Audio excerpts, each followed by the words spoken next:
We told you earlier that Rupert Murdoch is pushing back against a critical report on the tabloid hacking scandal.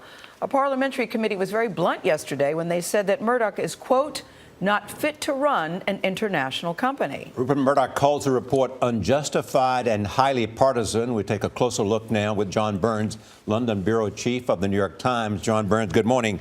Before we begin, I put this to you, the whole coverage it's getting in U.S. newspapers. Here's the Wall Street Journal, News Corp blasted in U.K. Financial Times, Murdoch not fit for global role, says report.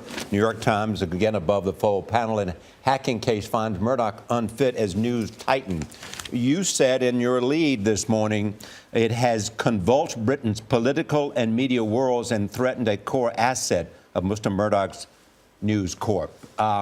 What's the fallout, and how does it do that? And what do you make of what the parliamentary committee said?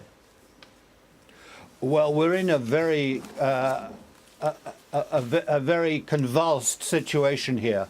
The committee that made this finding split politically between the Conservative Party, the ruling Conservative Party, and the Labour Party and the Liberal Democrats, who are junior members of the ruling coalition. That has made this finding highly political. It's been described by one of the Conservative members of the committee that made the finding, the report and that particular finding of unfitness, as being worthless. What's been the response, John, from Rupert Murdoch and News Corp? Anything yet? Yes, well, they have issued a statement in which they've acknowledged wrongdoing, saying that they are doing everything possible to clear it up. And, of course, rejecting the unfit finding. The significance of the unfit finding is that there is a investigation going on by British broadcast regulators as to the fitness of News Corporation through British Sky Broadcasting to be the holder of a broadcast license for a property which is one of the most lucrative in the Murdoch stable. That's a major threat to News Corporation.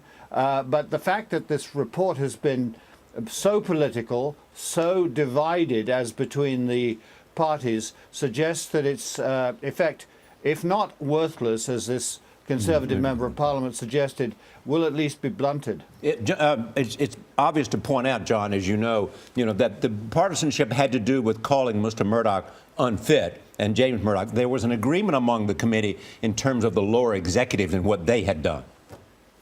Oh, indeed, there was agreement about a number of things which are highly damning of Rupert Murdoch and his son James. For example, the word willful blindness was used to describe their attitude towards the scandal as it emerged over the last year. So it's not as if the unfit ruling was the only thing. The Conservatives lined up with the rest of the committee on much that was highly damning of Mr. Murdoch, his son, and of his senior executives.